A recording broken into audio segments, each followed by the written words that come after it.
envie alguns homens que espiem a terra de Canaã, que eu vou dar aos filhos de Israel. Números 13, verso 2. O que o futuro trará? Bênçãos ou maldições? Não seria agradável enviar alguém à frente para garantir que o futuro é promissor? É isso que os israelitas fazem no livro de Números. Vamos revisar a história até agora.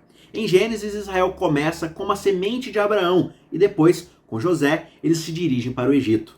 No Êxodo, eles são salvos da escravidão e trazidos para o Sinai para receberem a lei. E em Levítico, são explicados aspectos dessa lei, especialmente com os sacerdotes e sacrifícios. E aqui, agora no livro de Números, os israelitas viajaram do Sinai para o deserto de Parã. Chegam à beira da terra prometida, a terra que flui com leite e mel. E o Senhor ordena a Moisés que envie espiões. Você pode ler isso no capítulo 13 de Números, nos versos 17 a 20. Moisés envia um líder de cada uma das 12 tribos e faz questão de dar um novo nome a um dos seus espiões, que se chamava Oséias. O seu novo nome agora seria Josué. E na plenitude do tempo, ele guiaria os israelitas para dentro da terra prometida. Você pode observar esse fato lá em Números 13, verso 16. Agora olha que interessante, Josué e Jesus são o mesmo nome, são simplesmente formas diferentes de se traduzir uma mesma palavra hebraica. E outro espião destacado aqui é da tribo real de Judá e se chama Caleb. Assim, esses dois homens, mais outros 10 das outras 10 tribos, partem para espiar uma área de cerca de 320 quilômetros. E eles levam 40 dias para cumprir essa tarefa. E após o serviço de espionagem, eles trazem boas e más notícias. Josué e Caleb enfatizam as boas notícias, apesar das más. Já os outros 10 enfatizam apenas as más. A boa notícia era: a terra é tão fértil quanto o Senhor tinha prometido. Eles trazem com eles um enorme cacho de uva carregadas numa vara e também algumas romãs e figos. Esses frutos são descritos como as primícias da terra, tal como estes espiões foram os primeiros a entrarem na terra. Assim, a boa notícia é dada. A terra prometida é maravilhosa. Em Números 14, verso 7, Caleb chama ela de excessivamente boa. Mas os outros espiões esfriaram os ânimos de todos ao trazerem de volta também as más notícias. Eles disseram: mas o povo que habita nessa terra é poderoso e as cidades são muito grandes e fortificadas. Também vimos ali os filhos de Anak. A terra pela qual passamos para espiar é terra que devora os seus moradores, e todo o povo que vimos nela são homens de grande estatura. Também vimos ali gigantes, e éramos aos nossos próprios olhos como gafanhotos, e assim também éramos aos olhos deles. Números 13, 28 e 32 a 33. A terra é boa, só que os habitantes são gigantes. A questão para os israelitas é a seguinte: será que eles vão avançar pela fé confiando no Deus que fez a promessa, ou eles vão se encolher morrendo de medo?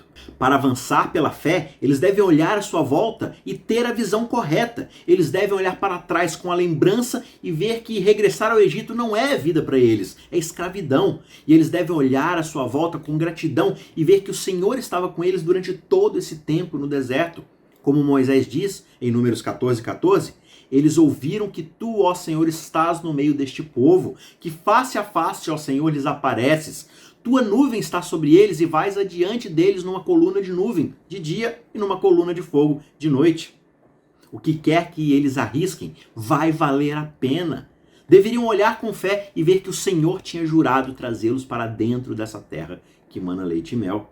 Aquele que os tinha trazido até agora poderia receber a confiança de que terminaria o trabalho e cumpriria a promessa. Só que acima de tudo eles deveriam olhar para Jesus. Este precursor, Josué, era aquele que os traria para a terra prometida. E ele estava lá, no meio deles, carregando as primícias do seu futuro. Ele semeou a boa terra e lhes trouxe um prenúncio. Se ao menos eles vissem Josué e o ouvissem, poderiam ver, tocar e até provar o que estava para vir.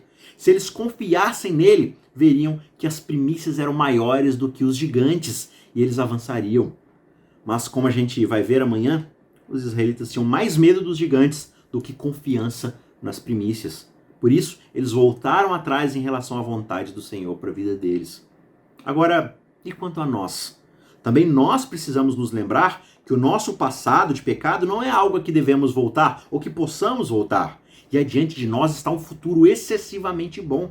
E o nosso precursor Jesus é de confiança. ele regressou do longínquo país e apareceu entre nós. A sua ressurreição foi as primícias da vida na nova criação. Devemos olhar para aquele que apareceu entre nós como uma garantia do nosso futuro. E então nós podemos avançar confiando que o melhor ainda está para vir.